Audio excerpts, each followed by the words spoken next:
इस वीडियो में हम ओपन इंटरेस्ट के बारे में जानेंगे, ओपन इंटरेस्ट के डिफिनेशंस, उसके यूजेज और ओपन इंटरेस्ट कैलकुलेट कैसे किया जाता है उसके बारे में भी जानेंगे। तो सबसे पहले ओपन इंटरेस्ट का डिफिनेशन देखते हैं। It represents the total number of outstanding मतलब कि open derivative contract for futures और options that have not been settled, मतलब कि फ्यूचर्स एंड ऑप्शंस के बीच में जो भी आउटस्टैंडिंग कॉन्ट्रैक्ट मार्केट में अवेलेबल है उसे ही ओपन इंटरेस्ट कहते हैं। सेटल्ड किया गया कॉन्ट्रैक्ट को ओपन इंटरेस्ट में इंक्लूड नहीं करते हैं। अब है uses of open interest. Open interest के यूजेज जानने से पहले यह जानते हैं कि ओपन इंटरेस्ट कैलकुलेट कैसे किया जाता है, फिर ओपन इंटरेस्ट का यूजेज अच्छे से समझ में आएगा। ओपन इंटरेस्ट का कैलकुलेशन के बारे में जानते हैं। मान लीजिए कोई कंपनी सी है जिसका फ्यूचर्स एंड ऑप्शंस मार्केट में ट्रेड हो रहा है। ये फ्यूचर्स एंड ऑप्शंस ट्रेड होने के लिए बायर और सेलर चाहिए। मान लीजिए एक सेलर S1 और बायर B1 है जो कि कंपनी सी का फ्यूचर्स एंड ऑप्शंस ट्रेड करने के लिए तैयार है। दोनों के बीच में बाय और सेल एग्रीमेंट साइन हुआ है, उसको CT1 मान लेते हैं। तो ये जो एक एग्रीमेंट साइन हुआ है तो ओपन इंटरेस्ट 1 क्रिएट हुआ। इसी तरह सेलर 2 और बायर 2 आया, दोनों के बीच में एक एग्रीमेंट साइन हुआ CT2, तो ओपन इंटरेस्ट अब 2 हो जाएगा। इसी तरह S3 और B3 आया, दोनों के बीच में एक और एग्रीमेंट साइन हुआ है CT3, अब ओपन इंटरेस्ट 3 हो गया। ऐसे ही अगर 10 बायर और 10 सेलर आएगा तो दोनों के बीच में एग्रीमेंट साइन होगा तो ओपन इंटरेस्ट 10 हो जाएगा। अभी 3 बायर और 3 सेलर के बीच में देखते हैं। यहाँ पे ये ओपन इंटरेस्ट 3 मतलब टोटल 3 कॉन्ट्रैक्ट मार्केट में आउटस्टैंडिंग है जो कि अभी ये सेटल नहीं हुआ है। ये तीनों के बीच में कॉन्ट्रैक्ट अभी ओपन है, अभी सेटल नहीं हुआ है। ये तो केस 1 हो गया। अब केस 2 देखते हैं। ये S3 और B3 का रेफरेंस ले रहे हैं। ये S3 है, ये B3 है, दोनों के बीच में एक एग्जिस्टिंग कॉन्ट्रैक्ट है CT3। अब ये B3 को बाहर निकलना है लेकिन S3 को बाहर निकलना नहीं है, तो ये क्या किया, एक B4 को लेके आया और इसके हाथ में ये CT3 चिपका दिया। ये B4 के हाथ में ये CT3 चिपका दिया और B3 जो है ये पिक्चर से निकल गया। अब ये एग्जिस्टिंग कॉन्ट्रैक्ट जो CT3 ये S3 और B4 के बीच में रहेगा। तो इस केस में ये जो ओपन इंटरेस्ट है 3, ये B4 आने के बाद भी ओपन इंटरेस्ट 3 ही रहेगा, काहे कि नया कोई कॉन्ट्रैक्ट नहीं आया है, बस 3 ही कॉन्ट्रैक्ट है CT1, CT2, CT3। अब एक नया केस लेते हैं, केस 3।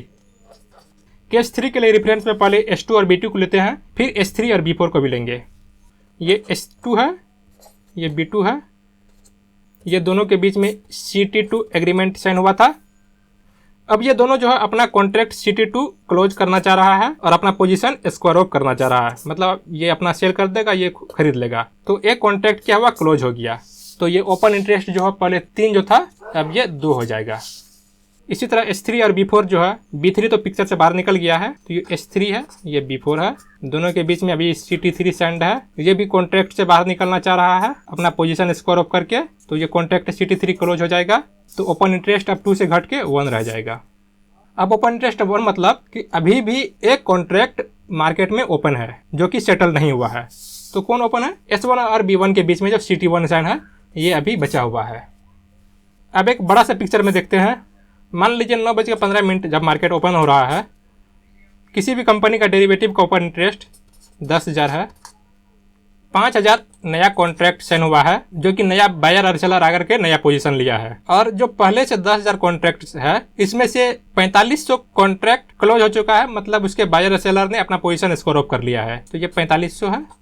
इसमें ये जो नया जो कॉन्ट्रैक्ट साइन हुआ है ये प्लस हो जाएगा, और जो 4500 जो एग्जिस्टिंग कॉन्ट्रैक्ट है क्लोज होकर पोजीशन स्कोर ऑफ हुआ है ये माइनस हो जाएगा। तो उस ट्रेडिंग डे में ओपन इंटरेस्ट कितना होगा देख लीजिए। 10,000 में 5,000 जोड़ दीजिए और 4500 को माइनस कर दीजिए, तो 10,500 ओपन इंटरेस्ट रह जाएगा। इसका मतलब हुआ 10,500 अभी कॉन्ट्रैक्ट बाकी है क्लोज होने के लिए या पोजीशन स्कोर ऑफ होने के लिए। अब यूजेज ऑफ ओपन इंटरेस्ट को देखते हैं। पहला क्या है, market sentiment. Open interest market sentiment को बताता है, और दूसरा है मार्केट लिक्विडिटी। तो पहले मार्केट लिक्विडिटी को देखते हैं। मान लीजिए किसी कंपनी सी का जो फ्यूचर्स एंड ऑप्शन बाय या सेल हो रहा है उसका ओपन इंटरेस्ट 10,000 है।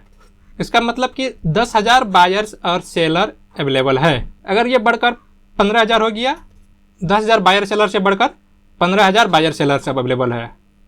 ज़्यादा बायर सेलर मतलब मार्केट में लिक्विडिटी ज़्यादा है, किसी भी नया बायर को आने या एग्जिस्टिंग सेलर को अपना पोजीशन स्क्वायर ऑफ करने में आसानी होगा।